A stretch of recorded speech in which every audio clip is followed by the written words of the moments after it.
Em nome do Pai, do Filho e do Espírito Santo. Amém. Vinde, Espírito Santo, enchei os corações dos vossos fiéis e acendei neles o fogo do vosso amor.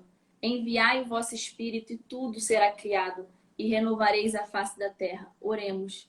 Ó Deus, que instruís os corações dos nossos fiéis com a luz do Espírito Santo, fazei que apreciemos retamente todas as coisas segundo o mesmo Espírito e gozemos sempre da sua consolação. Amém.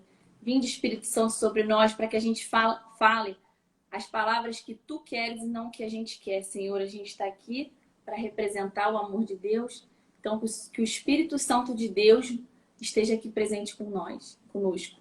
Ave Maria, cheia de graça, o Senhor é convosco. Bendita sois vós entre as mulheres e bendito é o fruto do vosso ventre, Jesus. Santa Maria, Mãe de Deus, rogai por nós, pecadores, agora e na hora de nossa morte. Amém. Cristo, Rei nosso. Venha a nós o vosso reino. Virgem prudentíssima Maria, Mãe da Igreja, Rogai por nós.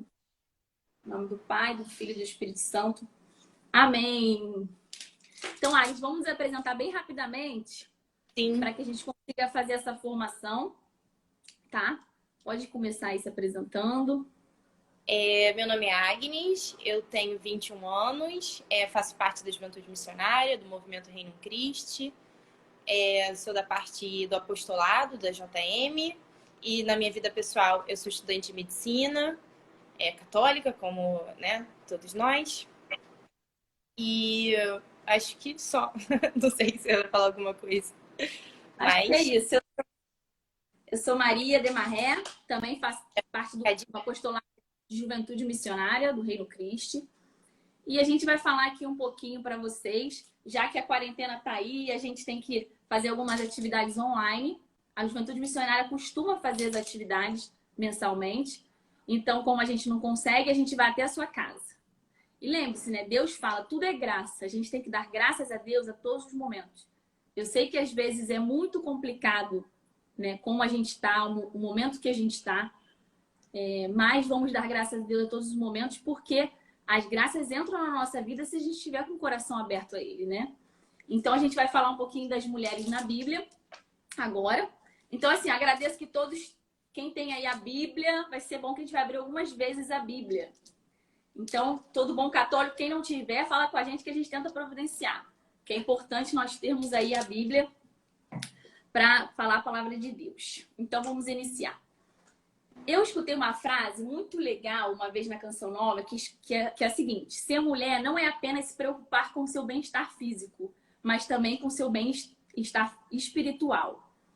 Essa frase, ela é muito impactante e assim, eu também penso no vice-versa, tá? Porque às vezes a gente também, quando a gente se converte, as coisas de Deus são encantadoras e acaba nos enchendo e a gente acaba esquecendo também da nossa parte física, do nosso corpo. Então, eles dois se complementam, né? A gente é feito de corpo e de alma.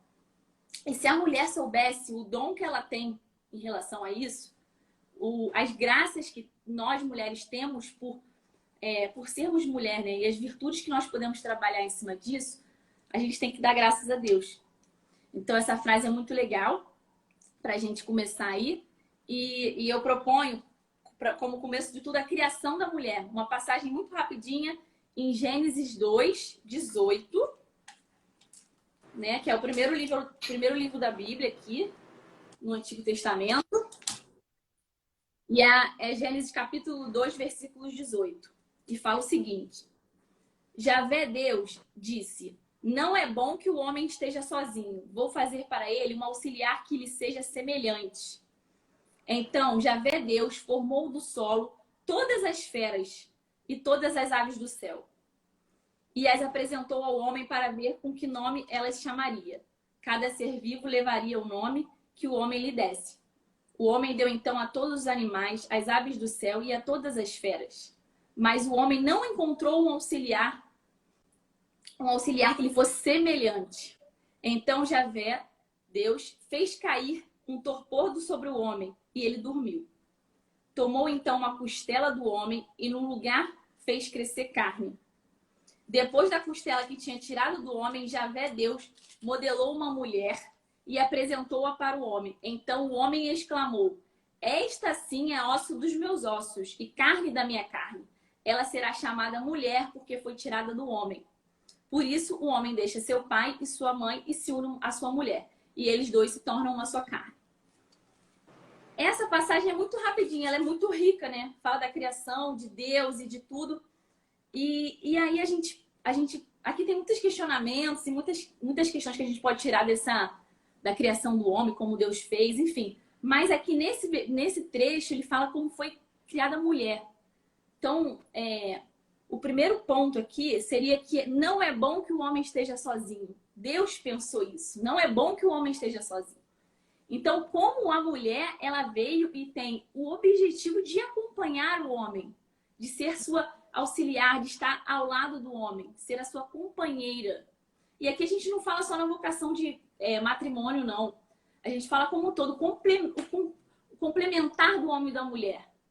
Por mais que sejam seres semelhantes, eles são complementares, ou seja, eles têm natureza diferente, né? Então, e o segundo ponto, é que a gente vai entrar bem rápido, porque para a gente poder falar das mulheres da Bíblia, né? O segundo ponto é que nenhuma criatura é semelhante ao homem. Ele fala, as aves do céu, cada ave linda, cada animal lindíssimo, cada fera, e ele fala aqui. Mas o homem não encontrou um auxiliar que ele fosse semelhante. Nenhum animal, ele é semelhante ao homem. Então, o homem está aqui, ele é superior do que qualquer outra criatura na Terra. Porque nós somos imagem semelhante de Deus. Então, nós somos seres superiores, porque nós temos razão. Nós somos racionais. Nós podemos tomar decisões o tempo inteiro, né?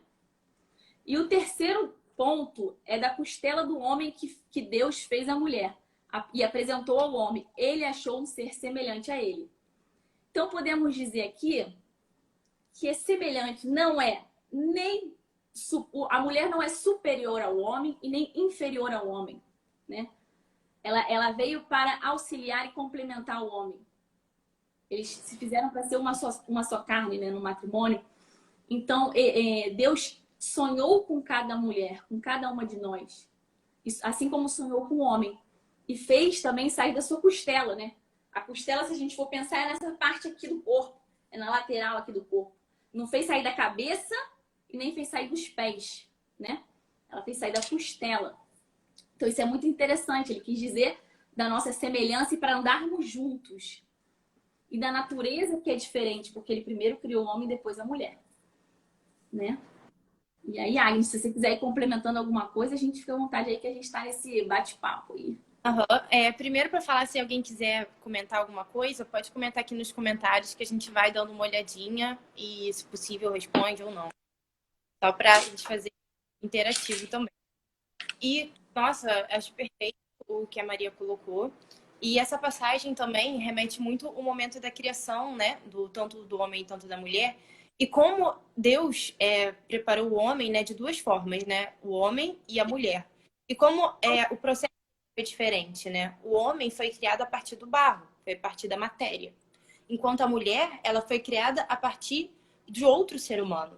Ou seja, o que a gente pode tirar dessa conclusão, né? De que o homem ele foi feito a partir da matéria e da mulher do própria carne humana. A substância da mulher é humana. A mulher, ela é toda humana. O dever da mulher é humanizar o mundo, humanizar o mundo. Porque isso constituiu a nossa essência. A nossa substância primeira foi o próprio homem, foi a própria carne humana, né? A mulher, ela tem essa vocação de amar, de fazer com que a sociedade volte a ser humana, enquanto o homem tem a característica mais material, que não é, como a Maria bem falou, perfeito, não é pior nem melhor, não é disso que a gente está falando. A gente está falando das funções diferentes. O homem, ele é o ser mais material, ele é o ser mais voltado para o mundo físico, enquanto a mulher, desde o momento da sua criação, ela é já gerada mais para o lado espiritual. Por isso a mulher, a gente escolheu, isso é super importante. E também para a gente ter isso, né? Que a mulher, ela é a joia da criação. Nós somos a joia da criação. Deus pensou um projeto super especial para a gente. Então, assim, a gente ter essa noção do nosso dever de ser constituída a partir do homem, da matéria humana, e também humanizar todos que estão perto, os nossos homens, nossas famílias. E aí, né, vamos entrar no nosso assunto hoje mesmo, né? Depois dessa introdução, que é sobre as mulheres da Bíblia. A primeira mulher que nós vamos falar aqui vai ser da Esther.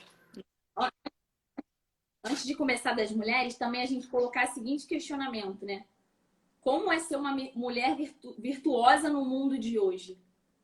Porque às vezes a gente vai falar de coisas... mulheres do Antigo Testamento, vamos falar de mulheres do Novo Testamento, e são coisas que a gente passa até hoje em dia. São pessoas que a gente precisa... São mulheres que a gente tem que se espelhar, porque acontece até hoje em dia, né? Então, quais as atitudes eu devo ter como mulher hoje em dia na sociedade? Então, vamos começar. Vamos começar sobre a Esther. A Agnes vai conduzir aí pra gente. Não, assim, concordo muito. Acho que é nosso dever, assim, de sermos mulheres mais virtuosas, sermos melhores, né? Acho que isso tem, tipo, tudo a ver. Então, vamos começar, né? A nossa primeira mulher, que vai ser Esther. Não sei se vocês já conhecem a história da Rainha Esther, não sei quem já conhece aqui. Mas eu vou contar rapidinho a história. Ela é um livro da Bíblia, chamado Esther, do Antigo Testamento. Então, quem puder e tiver curiosidade, pode abrir a Bíblia e ver um pouco. Como todo livro do Antigo Testamento, né? A gente tem que olhar com viés histórico, entendendo o que o autor quer dizer em cada livro. E não pegar muito as estruturas, né? Porque a estrutura social da época era tipo, pensa, gente, 2 milênios atrás. Não é uma década, né? Mas, enfim, é um livro super rico. Esther é um exemplo maravilhoso. E eu vou contar um pedacinho da história dela. Então, Esther nasce, né, naquela sociedade há 2000 anos atrás, em que a mulher realmente tinha um valor muito baixo. E ela era órfã, ela não tinha pai nem mãe. Só que ela era muito bonita. Além da beleza exterior, que a Bíblia fala, ela tinha uma amabilidade. Ela era um ser muito amável, ela era um ser bom. E nisso, ela era judia. Os judeus naquela época também era um povo perseguido. E ela, naquela época, o rei estava procurando uma esposa. Ela se ofereceu, imagina quantas 1000 mulheres, né, se ofereceram. E o rei se apaixonou por ela. Se apaixonou pela beleza dela, se apaixonou pela personalidade dela e se casou com a Rainha Esther. Só que nessa história tem um detalhe. Porque Esther não contou ao rei que ela era judia. Isso foi um segredo que ela levou. Vocês vão entender por quê. E nisso, né, acontece que ela já casada com o rei, a pessoa que criou dela, a de criação, descobre que um dos ministros lá do rei, do poder do governo, tinha armado um plano para destruir todo o povo judeu, para aniquilar o povo judeu, para perseguir o povo judeu. E quando Esther sabe disso, ela fica tomada por uma angústia muito grande, que imagina nós, né? Você descobre que o seu próprio esposo, e junto com o governo dele, vai destruir o seu povo, sua família. E ela ficou assim, uma angústia muito, muito profunda. Só que naquele tempo não era tão simples assim, né? Para você ter uma ideia, para a rainha falar alguma coisa com o rei sozinha, ela podia morrer, ela podia ser decapitada. Porque como que ela vai questionar uma autoridade, fazer uma coisa assim, não era permitido. Como eu disse, né? É uma sociedade de 2000 anos atrás, é muito, muito diferente. Então, Esther pensa muito, e uma característica essencial da vida de Esther é que ela sempre faz muito jejum e oração. E é esse momento que ela se retira vários dias, vai em jejum e oração, no meio dessa angústia, desse medo, que ela podia perder a própria vida, mas ao mesmo tempo ela tinha o povo para salvar. Então ela vai ao rei, ela faz um banquete e a Bíblia não descreve, né? Mas a gente pode imaginar como ela foi esse banquete, né? Com a sua beleza, com a sua docilidade, né? A Esther não chegou brigando, não chegou xingando, não chegou... Ela foi com a sua... E o rei olhou para ela e falou: Esther, se você me pedisse até a metade do meu reino, eu te daria. Nossa, tipo, apaixonado. Pra você ver, assim, como ela era uma mulher extraordinária. E até metade do meu reino eu te daria. E ela vai com calma, arruma um outro banquete, e aí no seu outro banquete o rei repete a mesma coisa. E ela pede para que, por favor, ela conta a verdade, que ela era judia, e que, por favor, que salvasse o povo dela. E o rei vai lá e obedece, né? Eu tinha falado que podia dar até metade do reino, e obedece, e ela chora e pede, e o rei faz um novo decreto e salva o povo dela. Então, assim, eu separei alguns pontos da história de Esther. A gente pode começar estar aqui hoje. Se alguma dúvida vocês tiverem, podem comentar aí. Maria também, se quiser falar alguma coisa, me interrompe. Beleza. E o primeiro ponto que eu vou falar dela é como a Esther usou a beleza dela, né? Ela era uma mulher muito bonita e com o interior muito bonito, né? Ela tinha as duas coisas. E hoje a gente volta a falar dessa beleza, porque, enfim, por que a beleza é importante? Por que a gente tem que ser belo? Por que isso foi relevante na vida de Esther e por que é relevante na minha vida, né? E primeiro, né, essa noção de que nós somos templo do Espírito Santo, nós somos imagem e semelhança de Deus, e o cuidado do nosso corpo, né? O cuidado para a gente tomar conta, para a gente ter zelo pela obra, né? Nós somos as mais belas criaturas, nós somos mais belos que todas as aves, que toda a criação do mundo. Então, como que a gente vai cuidar desse presente que Deus nos deu? E será que a gente vai usar de qualquer jeito? Vai comer qualquer coisa? Vai botar qualquer roupa? Sabe? É isso que é o valor que a gente dá a esse presente que Deus nos deu, que é esse corpo. E o segundo ponto, né? É o próprio da beleza em si, que é uma coisa que talvez a gente tenha perdido um pouco com a nossa sociedade, mas o quanto o nosso espírito precisa contemplar a beleza, né?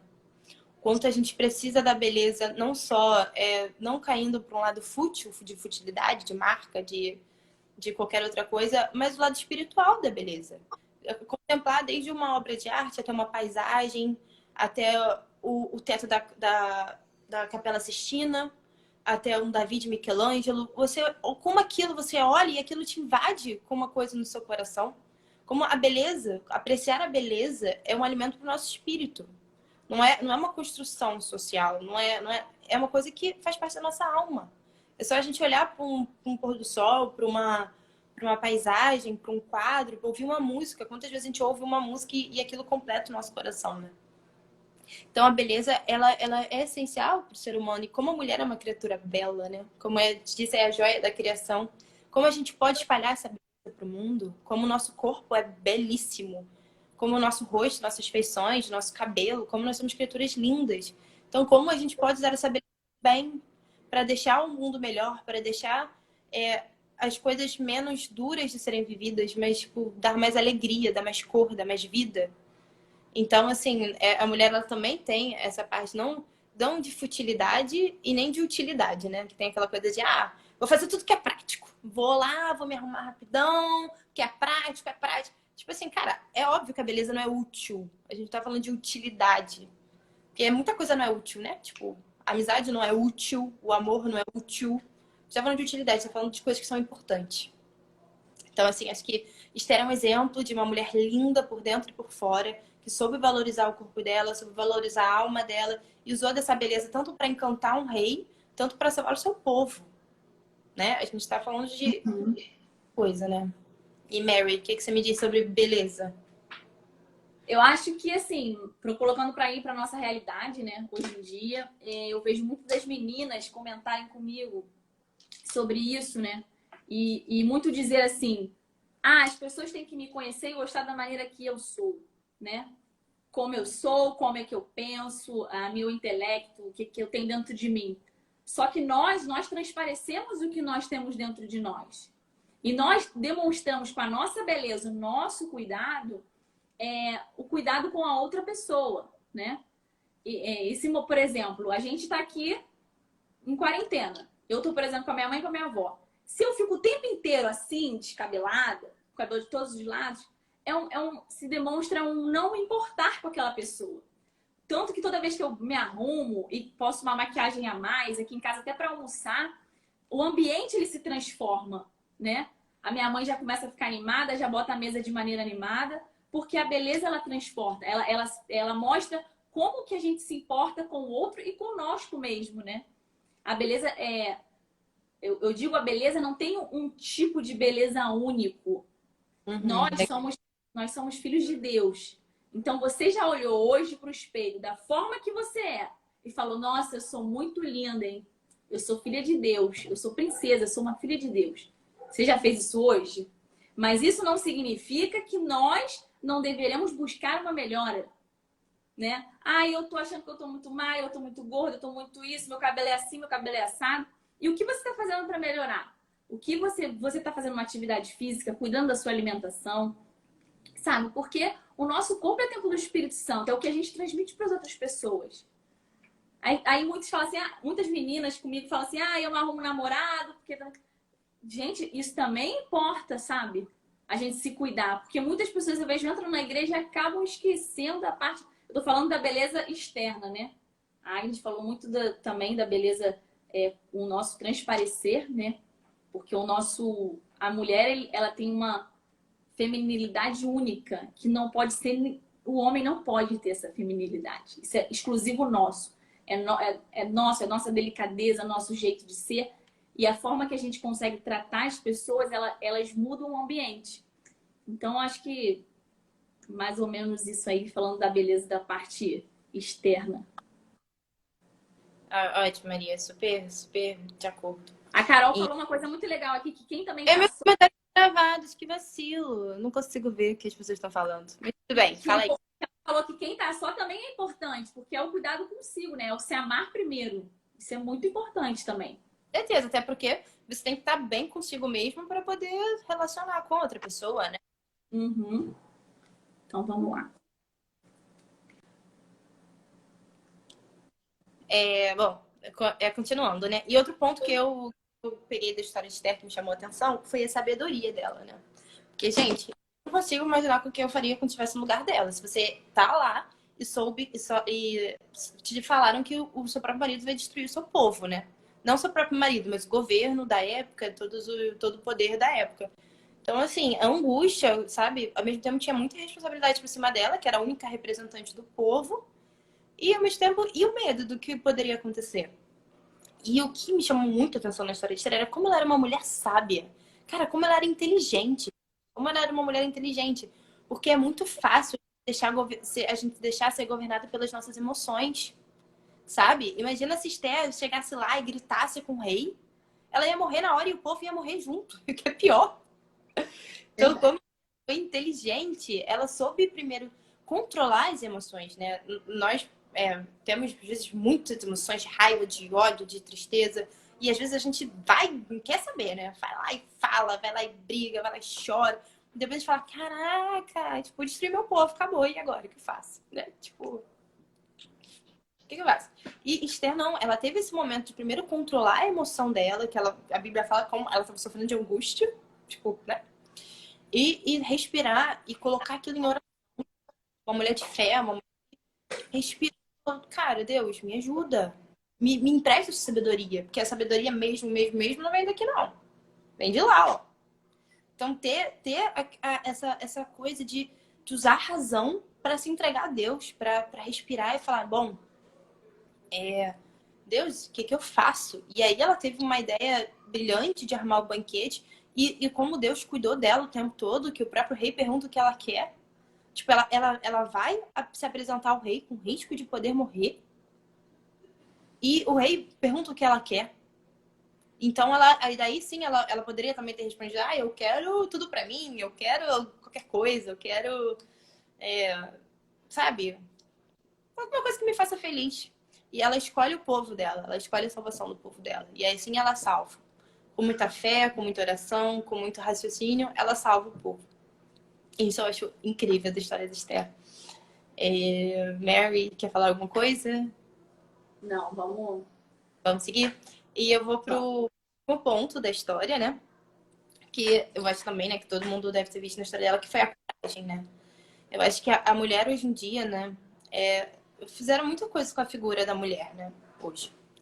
Tanto da vulgarização, tanto da masculinização, dois extremos, assim, ruins. E eu acho que ser mulher hoje é ter muita coragem de falar, não, eu sou mulher. Sabe? Eu e os homens e mulheres, elas têm a mesma dignidade perante a Deus, perante a tudo. Mas a mulher, ela tem uma força feminina, como a Maria disse, é a única dela. Sabe? É só nós que temos, os homens não têm. Então, orgulho de ser a mulher do jeito feminino. Não ser mulher do jeito masculino e nem ser mulher do jeito vulgar. Mas ser mulher do jeito feminino. Isso eu acho uma coragem muito grande nossa. E como Esther de não ter medo, de ir lá e de lutar, de mostrar os ideais dela e abrir mão da própria segurança, da própria vida dela, talvez, para ir lá e para lutar.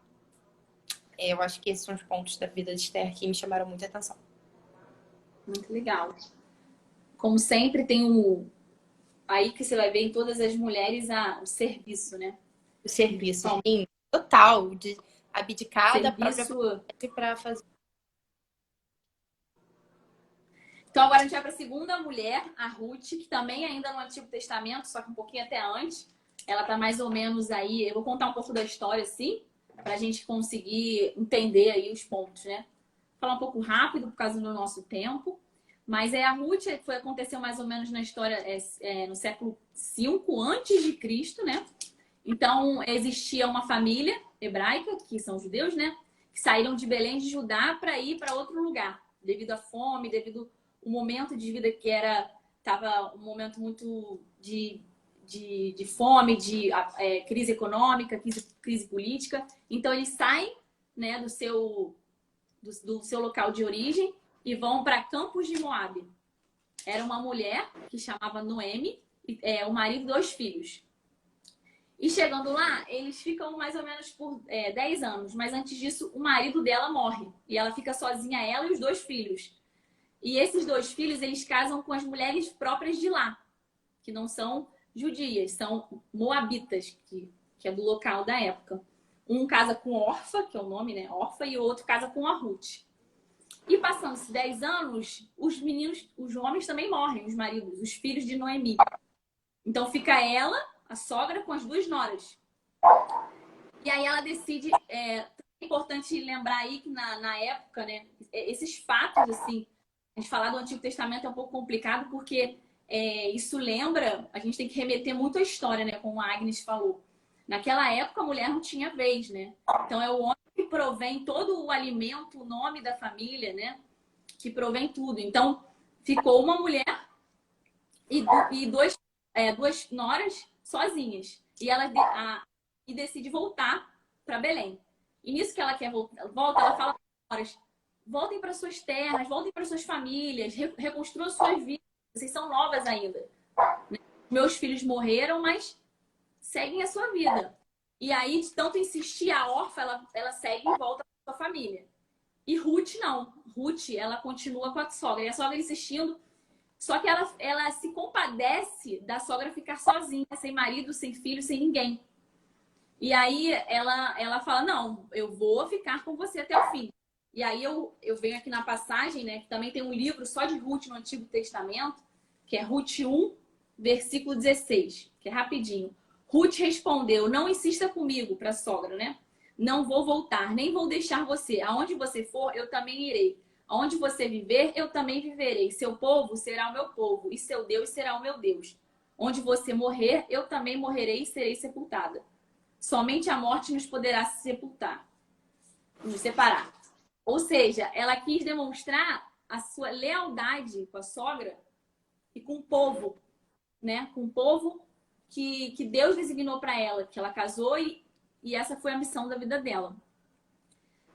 Tendo isso, elas voltaram, né, para Belém e lá elas 2 sozinhas, elas são pobres, né?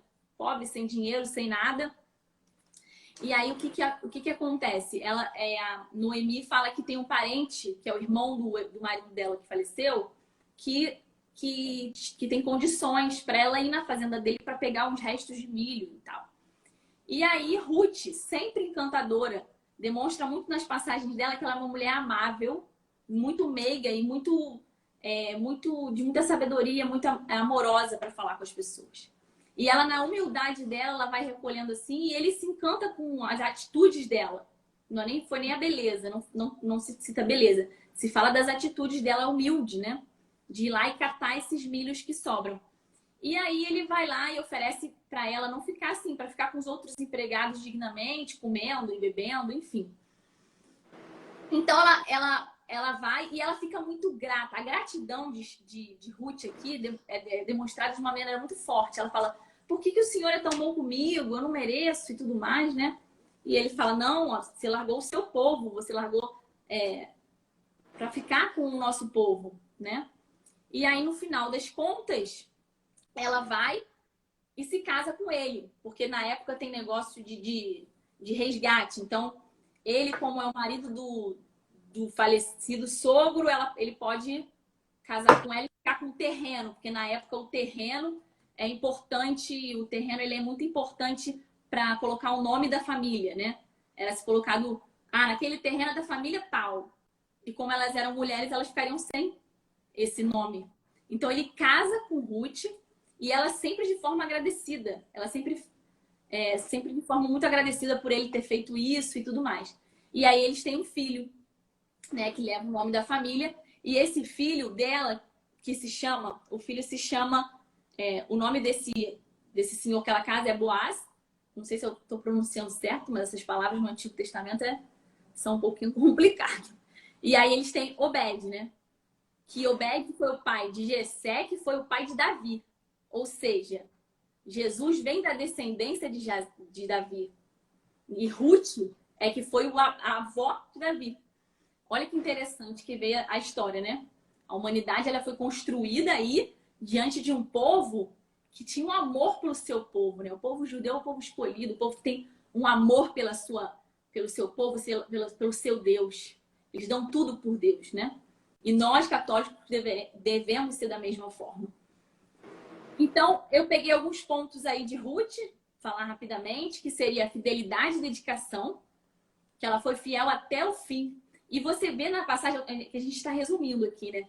Mas quem quiser olhar e ler, mas você vê que ela faz pelo serviço do outro. Ela não se apaixonou por esse homem. Ela fez isso por ela e pela sogra, que iriam ficar ali sem nada, né? Sem o nome, ela não ia levar o nome da família e ela faz isso por isso, né? Ela começa a ganhar um amor muito forte por Deus e pelo povo. Então, essa fidelidade. A amizade, que ela se demonstra uma pessoa muito querida com as demais, né? Ela se preocupa, ela senta e pergunta como o outro tá, e ela é muito grata. Isso também é uma característica muito forte de Ruth. E um dos principais, né, é a humildade, que Deus o tempo inteiro nos mostra ser humilde. Jesus veio para nos mostrar a humildade, que é uma das maiores virtudes que o ser humano pode ter. E o serviço. Ela é uma mulher que veio de serviço. Ela acordava cedo para ir catar os milhos e trabalhar para gerar o alimento da família. É uma mulher de serviço. Então, eu acho que a gente perceber aí um pouco na história, né? Se a gente tem um pouco dessas virtudes, como é que elas estão. E eu acho que é mais ou menos isso aí, a parte de Ruth. Podemos seguir agora para a próxima. Bem legal. Tem alguma coisa a falar sobre Ruth, Agnes? Sim, só para comentar, né? Realmente admirável a história do serviço dela, de como ela se entregava. E também coisa de não, ai meu Deus, por que aconteceu isso comigo? Mas se entregar e amar, né? Que a vocação da mulher é o amor, né? Nossa vocação é o amor. Então, é muito lindo, assim, ver a história dessas mulheres assim, tão guerreiras e tão comprometidas com a vocação do amor, né? De trabalhar, de se esforçar, enfim, bem legal mesmo. E agora a gente vai dar um salto, né, de uns 1000 anos e vamos para o Novo Testamento. Alguns anos depois. Quê? Alguns anos depois. Alguns anos depois, uns 1000, 2000, sei lá quantos. Depois aí alguém me informa. A gente vai com uma figura muito legal e muito importante também, que é a Maria Madalena. Eu acho que ela é super famosa, todo mundo deve conhecer pelo menos um pouquinho da história dela. E eu vou resumir, então, para depois a gente poder falar dessa mulher, né? Que, peraí, só botar aqui o carregador. Detalhes técnicos. Ótimo. É de falar dessa mulher que foi tão simbólica na Bíblia. Então, vamos falar do primeiro da Maria Madalena antes do encontro com Cristo, né? Ela era uma mulher que a Bíblia descreve que ela tinha 7 demônios. E na linguagem simbólica bíblica, 7 é o número do infinito. É como se ela tivesse todos os demônios. Então, a gente consegue imaginar como é que era a vida dela tendo todos os demônios, né? Imagina toda a tristeza, todo o pecado, toda a angústia, todo o sofrimento, toda aquela coisa, todo o simbolismo do ser perdido, né? Do estar perdido. Depois eu vou comentar melhor. Mas, e aí, Cristo vai lá, se compadece dessa alma, expulsa os demônios. E a partir desse momento, desse encontro pessoal com Cristo, é uma coisa que a Maria até tinha se falado em off, antes da live, né? Dessa paixão que ocorre, a Maria Madalena se apaixona, o amor apaixonante por Cristo, né? Não o amor, né, de homem e mulher, mas o amor de uma mulher pelo seu Deus. Como nós temos por Cristo, né? O amor pelo seu Criador, pelo seu Redentor. E daí ela vira seguidora de Jesus. Ela larga a vida e, como algumas mulheres, né, que relatam na Bíblia, ela foi uma seguidora de Cristo. E ela foi uma seguidora de Cristo até o fim. Porque na crucificação de Cristo narra Maria Madalena acompanhando a morte de Jesus, né? Ela não abandonou Jesus em um minuto sequer. E logo após a morte de Jesus, ela também permaneceu no sepulcro, no santo sepulcro. Ela não foi embora, ela não se deixou desabater pelo desânimo. Então, ela fica e a história de Maria Madalena é muito engraçada, que ela tanto procurou a Cristo que ela encontrou. Porque o Jesus vai lá e aparece por ela, chama pelo nome dela, fala Maria. E ela escuta Jesus. Ela tem um encontro com Jesus ressuscitado também. Então, é uma história, né, de como uma mulher que estava totalmente perdida, totalmente deixada a vida totalmente ganha pelo mal, pelo demônio, pelo pecado, pela tristeza, pela luxúria. Imagina todos os pecados que um ser humano é capaz de ter, né? Como esse simbolismo de 7, é como se Maria Madalena tivesse todos. Ela era uma mulher que tinha todos, né, mano? A gente tem alguns pecados, ela tinha todos. Todos. E daí, essa conversão, esse encontro profundo desse Cristo que vai ao nosso encontro. Daquele Jesus que se fez homem, não apenas para um reinado, né, físico, mas pela vida de cada alma, para encontrar a cada alma, né? E ele encontra com Cristo e a resposta da Maria Madalena, né, é acompanhar Jesus. E eu fiquei me perguntando como nós podemos acompanhar Jesus, né, nos tempos de hoje. Fisicamente já não é mais possível. Mas todos nós temos essa vida de pecado, todos nós um dia nos convertemos e deixamos uma vida antiga para uma vida nova. Então, esse encontro que Maria Madalena teve e a decisão que ela tomou depois. E como a gente pode acompanhar, né? Através da nossa vida de oração, a gente pode estar sempre perto de Jesus. Através dos sacramentos. A gente, né, agora infelizmente a gente não pode tanto, mas também é bom para a gente poder dar o valor quando a gente poder. Através da direção espiritual. Porque é bom ter alguém que nos guie de fora, um padre, uma consagrada. Para quem ainda não sabe direito, pode procurar a gente em off. Em off que eu digo no pessoal mesmo, que a gente pode dar uma ajuda, né, no que é a direção espiritual. Mas, e como é esse caminho de estar com Cristo até nos momentos mais difíceis, né? Se não perder, acho que Maria Madalena, ela tem essa mensagem, né? De deixar a vida antiga e dar o sim. Dar o sim que vale mais que apaga tudo que ela fez antes, né? Para Cristo, né? Aí os pecados deixam as marcas, mas para Jesus, desde o momento que a gente se confessa, ó, ele esqueceu de tudo. Para ele não aconteceu nada. Então, essa mudança que ela tem, esse compromisso com a verdade, esse compromisso com Cristo. E, por último, a esperança, né? A esperança que ela estava lá até o final com Jesus, né? A gente se pergunta, sabe? Será que nós também estamos até o final com Cristo, como Maria Madalena? De estar mesmo lá com Jesus crucificado, de chorar lá em cima do sepulcro dele, de não deixar Jesus, de retribuir esse amor tão profundo que ele tem pela nossa alma? Eu acho que esses pontos que ficaram na minha cabeça com Maria Madalena. E aí também remete muito às pessoas que falam assim, eu não sou digna do amor de Deus, eu não sou digna de Deus me amar, eu não sou digna disso, eu faço isso, eu faço aquilo. Exemplo maior do que Maria Madalena, que teve pecados e pecados, e ela conheceu verdadeiramente o amor de Deus. Então, o amor de Cristo é para todos. É para todos nós. Não existe uma pessoa que não é digna ao amor de Deus aqui na Terra, né? Quando a gente ainda está aqui na Terra, todos nós somos chamados a viver o amor de Cristo. Porque Cristo, ele é apaixonado por cada um de nós. Nós somos filhos do Criador. Nós somos... o que Deus olha pra gente, eu imagino Deus olhando pra gente assim, ai, que lindo, que linda, né? E Maria Madalena, ele mostra, existem mulheres santas, né? Como Nossa Senhora, que é a mulher, né? Mas existem pessoas que viveram na pureza e na santidade, mas existem pessoas que tiveram conversão gigantesca. E é muito importante a gente não se comparar ao outro. Isso é uma coisa muito importante, porque quando a gente, às vezes, olha para o lado, a gente olha muitas pessoas ruins, né? Muitas fazem muita maldade, na verdade, que a pessoa não é ruim, a pessoa é boa, né? Mas ela escolhe atitudes ruins, né? Mas existem pessoas maravilhosas. Você fala assim, eu nunca vou alcançar isso. Nossa, eu nunca vou ser igual essa pessoa, meu Deus. Mas é importante saber que cada um tem uma mochilinha. E cada um, Deus pede algo. A mesma mochila, você quer comparar que eu tenho a mesma mochila que Maria Tereza de Calcutá?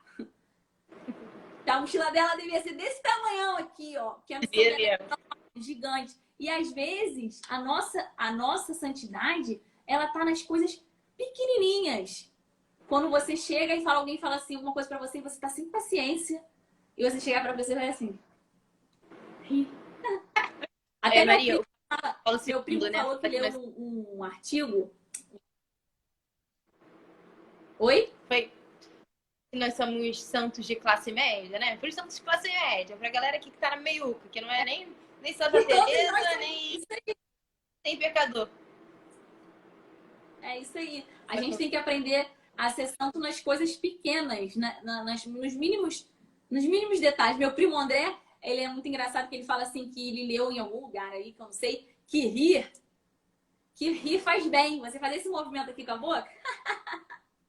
Esse movimento aqui, ele faz muito bem. Ele é equivalente a 3.000 chocolates, 3.000 brigadeiros. Então vamos rir. As coisas estão rir. Tudo é graça de Deus. E a gente conseguir enxergar isso. E que todos nós somos dignos e merecedores do amor de Deus. Todos, sem exceção. Então, nunca olhe para o outro e se desanime. Olhe para uma pessoa santa e fale assim, caraca, isso é bom, vou aprender tal coisa com ela. Mas lembre-se que o amor por Cristo para você é individual, assim como ele era para Maria Madalena. Era individual e único, né? Era específico. Deus ama todos, mas a cada um de nós. Provavelmente já ouviram muitos falarem isso, né? Deus ama todos, mas ele ama a cada um de nós, porque o amor de Deus por nós é pessoal. E nós, mulheres, nós temos esse poder de transformar o ambiente, transformar o nosso... Você pode observar, se a mulher, ela tá ali, ela tá assim bem-humorada, envolvida, o ambiente ele muda. Nós temos isso dentro da gente, né? Acho que é isso, né? Que a gente já tá passando da hora. Porque será, né? Eu nem imaginava que esse bate-papo ia durar, né? Esse bate-papo com essa minha amiga. E aí, vamos para Nossa Senhora? Vamos pra mãezinha, rainha de todos? Para Maria, mãe de Deus. A gente consegue olhar ali. Assim, na verdade, a gente vai citar ela, mas ela precisava de uma formação única e exclusiva somente para ela. Porque são tantas as virtudes de Maria, ou seja, todas, que a gente não consegue citar somente aqui algumas. Então, eu peguei aqui duas que são da pessoa de Maria, né? Vamos colocar a imagem e olhar aqui dentro da própria Bíblia situações né, como Maria agia, né?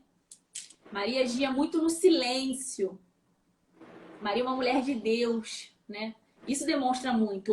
Oração é a nossa intimidade com Deus, é como a gente alcança todas as graças. A oração, uma conversa com Cristo.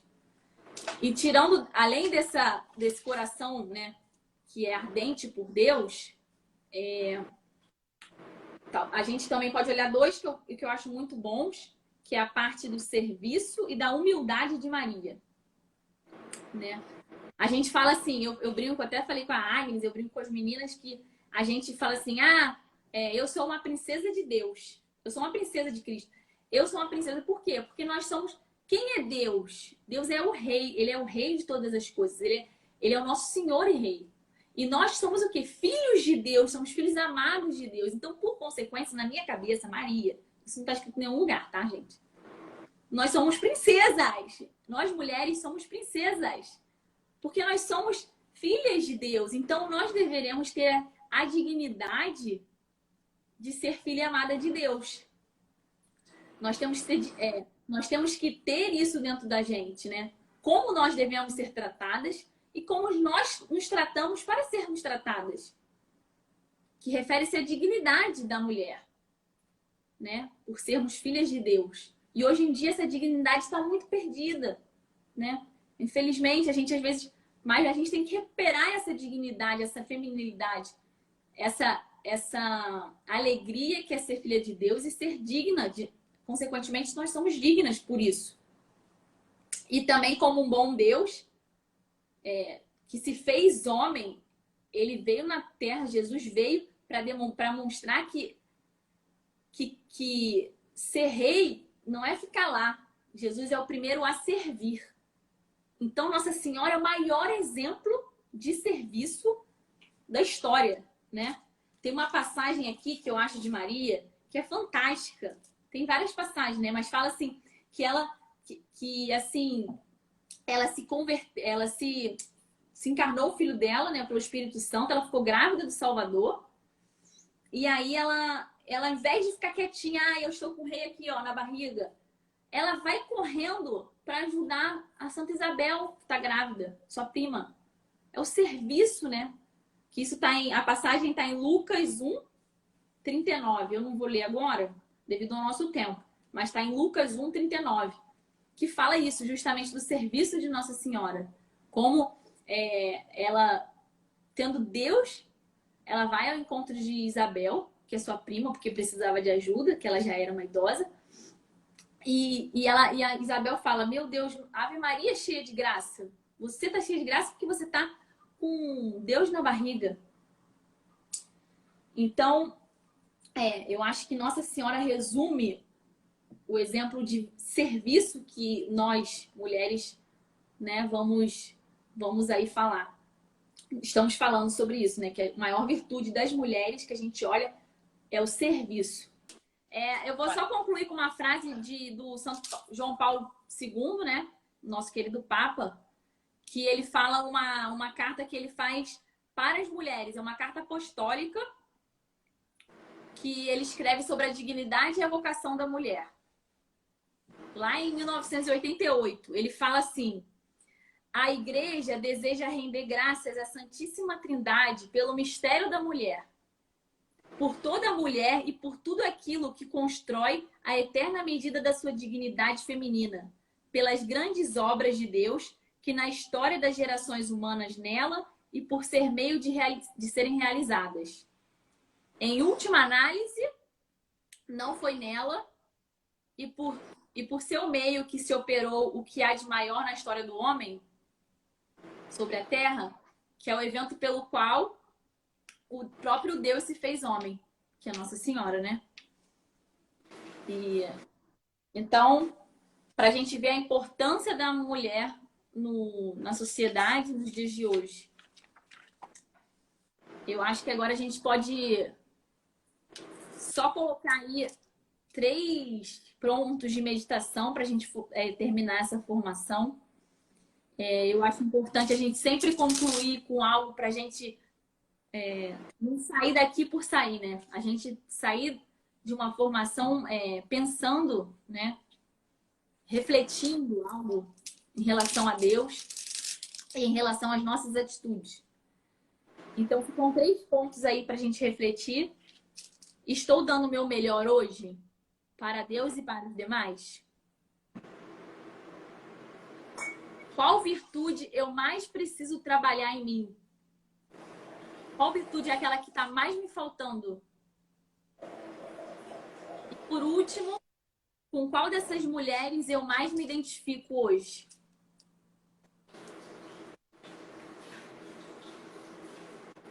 Gostaria de agradecer a todos pela presença, as meninas, também tem rapazes aí. Agradecer por essa formação, agradecer a Agnes. Agradecer a todos vocês também. Maria, obrigada pelo trabalho. Então, vamos tudo por Cristo e para a glória de Deus. Vamos Amém.